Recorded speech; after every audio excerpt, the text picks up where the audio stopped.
Better late than never, am I right?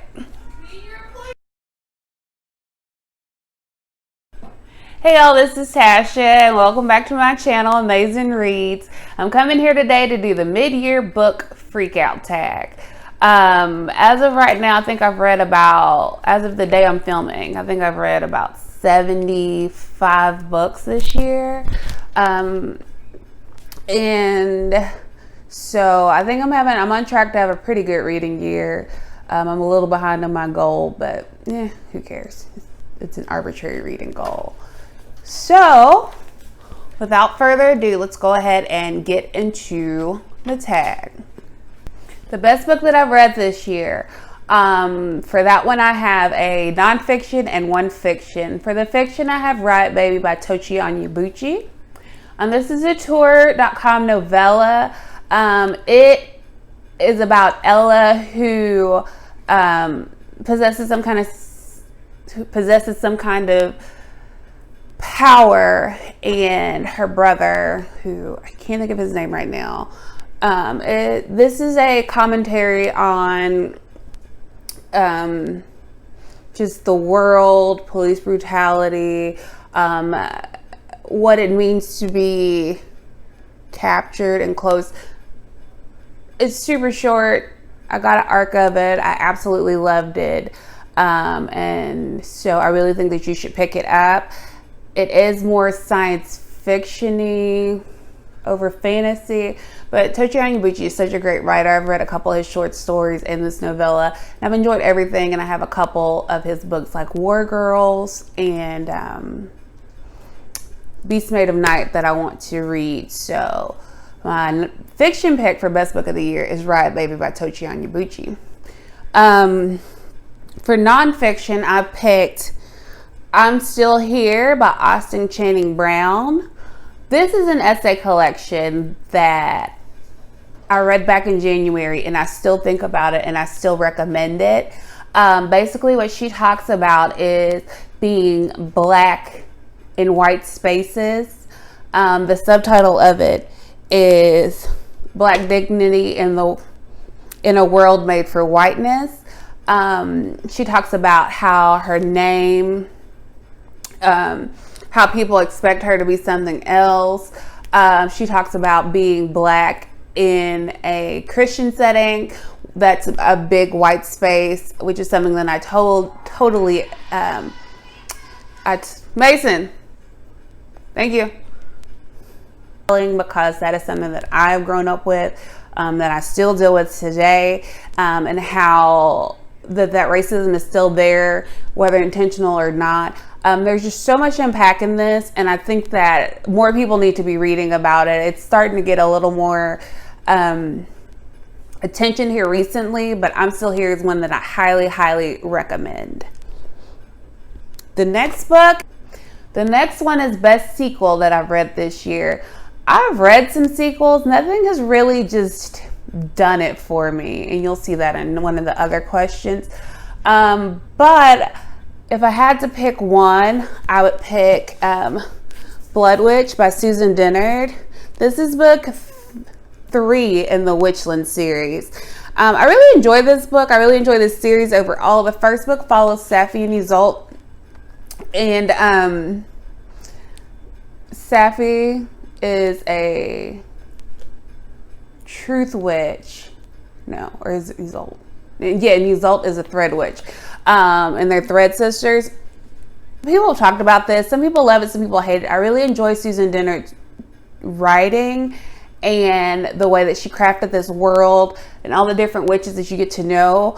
In this one especially, there was a ship that kind of sailed in it, and I was here for it. I really wanted those two characters to get together. I really liked that we got to know the Blood Witch in this one and kind of more of his backstory. So I really enjoyed that too. But overall, if I had to pick all the out of the 3 or 4 sequels that I've read this year, this is the one that I would say was the best out of all of them. Although I don't think this got 5 stars from me, but I can't wait to reread it because I've reread the series, because I believe the next book in the series comes out next year. So I want to make sure that I reread it and make sure I get everything out of it.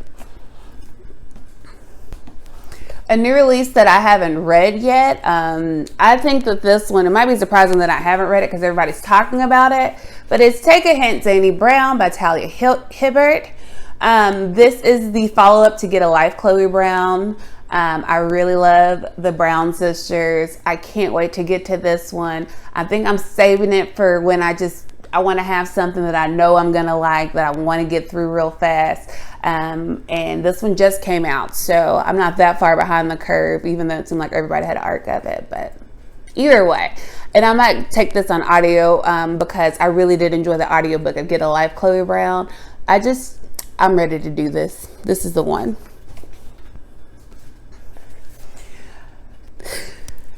Another most anticipated release is The Vanishing Half by Brit Bennett. In this one, we follow a set of sisters, or they might be twins. I'm not sure. One of them is white passing and chooses to live her life as a white woman. I've heard very, very, very good things about this, and I cannot wait to get to it. I enjoyed Brit Bennett's writing in The Mothers, although The Mothers wasn't exactly my favorite book that I've read. But I did enjoy her writing, so I'm very curious to read a story that I'm a lot more interested in the plot written by her, because I just know that this is going to be amazing. So The Vanishing Half by Brit Bennett. This one is most anticipated for the second half of the year. I am going to name, I have quite a few, but I am going to name 3. Gyasi is coming out with Transcendent Kingdom at the beginning of September. Gyasi wrote Homegoing, and I that's one of my favorite books ever. So I'm really excited to see what her second novel is going to be. I don't have a synopsis of it. I just know that when it comes out, I'm going to read it. The next one that I'm excited about is Ring Shout by P. Djeli Clark. I read Black God's Drums and really, really enjoyed it. This one, I believe, deals with Black women infiltrating the clan or something like that. I'm not 100% sure, but what they are able to do in a novella is just amazing to me. And I have an arc of this one, so I can't wait to get to this one. And that's out in November. The last one is How to Catch a Queen by Alyssa Cole. This is a spinoff series from the Reluctant Royal series, and we all know that the Reluctant Royal series is so good, and I'm so excited to read more set in the world, but not necessarily with the same characters. So those are the 3 most anticipated. I do have some sequels, like Hollowpox, the sequel to Wondersmith. I have Dear Justice, which is a sequel or companion to Dear Martin by Nick Stone. The Burning Gods by R.F. Kuang. I haven't even read the second book, but I know I want to read the third book. I really enjoyed the Poppy War series, so I'm ready to continue in that. And then the last book in the Embers Quartet by Sabaa Tahir, A Sky Beyond the Storm. I'm really excited for that one, that conclusion. I still need to read the third book. I think that I'm going to do an Ember reread pretty soon and start from the beginning and go through each one leading up to the 4th book that comes out in December. But those are pretty much all of the anticipated releases that I can think of off the top of my head, or, well, I mean, I wrote them down, but those are all the new releases that I'm thinking about. So the next one is The Biggest Disappointment, and for me, that was The Toll by Neal Shusterman. This is the 3rd book in the Scythe series. I enjoyed the first 2, especially the second one. That cliffhanger was everything. The third one just kind of dragged for me. It got a little nonsensical for me. It took me a really long time to read, which threw me off. Like, I flew through Scythe, I flew through Thunderhead, and The Toll, I was just like, I'm not getting through this. So that was a little disappointing. Overall, it was a decent conclusion to the trilogy, but like, I wanted it to be like mind-blowing, expansive, crazy, and then it ended up being a little, I like to use the word wacky, just in my opinion. So that was my biggest disappointment. The biggest surprise that I had was Cogheart by Peter Bunzl. I put this in a blog post, a series I want to continue. This story follows Lily, who goes on an adventure with Malikan, a botanical fox, and she meets a boy in the village, Robert, who's the clockmaker's son, that helps her go to find her dad and what happened. This book, like, I was just expecting a fun middle grade romp, and it is that. However, it also goes pretty dark for a middle grade, which I wasn't expecting. I think I read this maybe in like 2 sittings, something like that, a couple months ago. And I just really enjoyed this. I just really enjoyed it. I want to get to the sequel. There's 4 books out. I think it's a completed series now. So I really want to go on with it. This is something that I will pick up soon because I do like to pick up a middle grade. I do like to pick up a middle grade every once in a while, just something good. And the fact that this has a little grittiness, darkness to it, that makes me even more compelled to pick it up, where it's not super cheesy, which I'm okay with super cheesy too. So that's Cogheart. The next one is your favorite author, and for me, it was Brandy Colbert. I have read 3 of her books this year, and I'm on my way to read a 4th one, and I have enjoyed every single one of them. I think y'all know that by now. I just recently finished her new release that comes out on July 7th, The Voting Booth, and I swear it was just so good. It was just so good. I've enjoyed everything that I've read. I like the issues that she tackles in her YA and even in her middle grade that I read earlier this year. It's about the Black experience, but it also goes into a different kind of Black experience. So yeah, there's the talk of how to deal with police, things that we teach our Black children. But then, like in the middle grade, it talks about passing, and it was done so appropriately for that audience that I just really enjoyed it. There's just so much. She's able to incorporate so many different types of people, and her character development is great. And everybody needs to read Brandy Colbert because she's amazing. I love her. I'm always shouting her out on Twitter. Love her. Next one is newest fictional crush, and I usually don't have a fictional crush because like I read YA and like I'm over 30, so it's kind of weird. But if you saw me when I was reading this book, you know that I have proclaimed him as my fictional crush, and that is Akito in A River of Royal Blood. He is 20, so that makes me a cougar, but he's an adult. And here he is, a chimera. So he has horns, but I mean just like his whole personality, the way he's described, like fictional crush. I have a crush on him, a little baby crush. He's legal, so it's okay, right? Right? Yeah. So that's Akito in River of Royal Blood. Newest favorite character, I'm going to go with Marva from The Voting Booth. She's the main female character in this novel, and her passion about politics and how excited she was to vote for the first time and everything, which is just the premise of the book. Basically what the book is about is it's Marva and Duke. They run into each other at the polling place. Marva's very passionate about making sure that everyone goes and votes on election day. She was so excited. Duke has some problems with voting. This goes into voter suppression, things that they do, things that happen. They talk about a bunch of other stuff. in addition to just typical teenage things, it takes place on election day, so it's over the course of a day. This isn't a wrap up, but just know, Marva, I saw 18-year-old Natasha and her so excited to do her first adult civic duty. Like, it was everything. So, Marva from the voting booth. It's a book that made you cry, and I'm going to say Pet by Awake Emezi. This, I talk about it in my June wrap up. This brought me so many emotions, and then it had a big trigger in it for me of child abuse. So like I cried.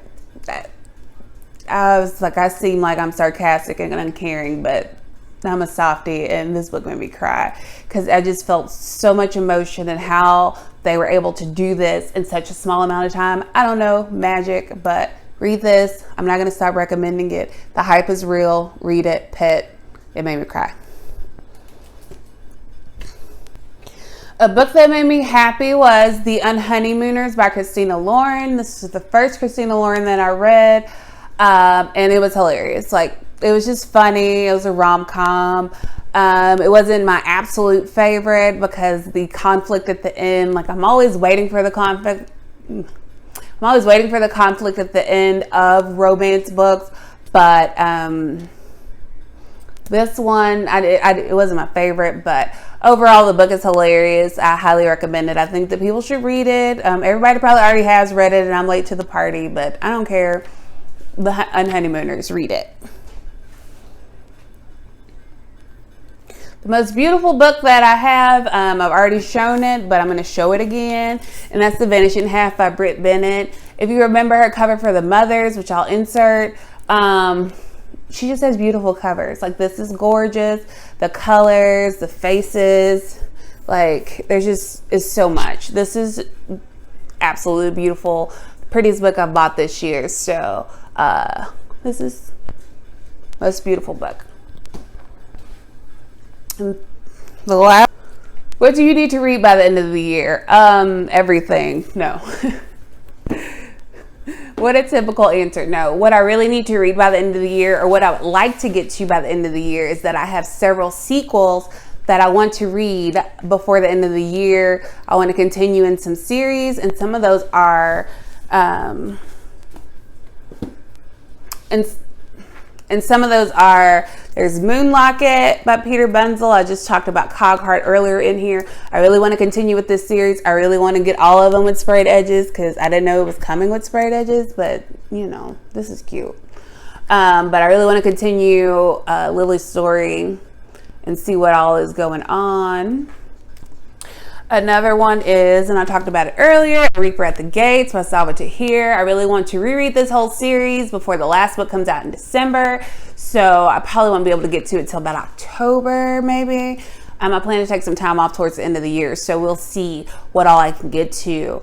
But Reaper at the Gates is the third book in the Ember Quartet, and I really want to get to this, but I feel like I should reread the first two, or at least the second one, before I start this, so that I make sure I get everything out of this. The next one is The Winter of the Witch by Catherine Arden. This is the third book in the Bear and the Nightingale series. I forgot what it's called. Winter Night trilogy? Yeah. So this is the third book in that trilogy. I bought it brand new when it came out. I thoroughly enjoyed the first two books. I thoroughly enjoyed the things that were explored in those books, and I really just need to read it so I can know how it ends and get this series off of my incomplete series list. If y'all want to see that video, let me know. But Winter of the Witch by Catherine Arden. And then this last, well, the last sequel that I want to get to is Children of Virtue and Vengeance by Tomi Adeyemi. Haven't heard the greatest things about it, which is why I put it off. But I do want to reread the first one and then jump into this one and see what I think about it. I enjoyed the first one. It wasn't like my absolute favorite. The hype was a bit more than what I thought the book was. But I was interested enough in the story to want to continue it. So Children of Virtue and Vengeance, I really do want to get to it. And an author that I want to make sure that I read before the end of the year is Octavia E. Butler. Everybody's talking about her now. I can't believe I haven't read her yet. Me and my friend, I think, are going to read, this is Parable of the Sower, but I think we're going to read Kindred. We just got the audiobook, and we tend to audiobook books together. So I think we're going to read Kindred pretty soon when we have time. And then I want to read some more Octavia E. Butler. I've heard her commentary is amazing. Her writing's amazing. I don't know what my delay was, but I really want to make sure that I get to her before the end of the year. Well, guys, that's everything that I have for the mid-year book freakout tag. It was so much fun to do. I did it on my blog, I think last year, the year before, but it was so cool to just finally film it. Thank you all so much for watching. Like, comment, and subscribe if you want to, and follow me on social media. I'm pretty active on Twitter. My Goodreads is usually up to date, and the blog, I post on it a couple times a week. But go ahead and like this video, comment, subscribe, and I'll see y'all in the next one. Bye.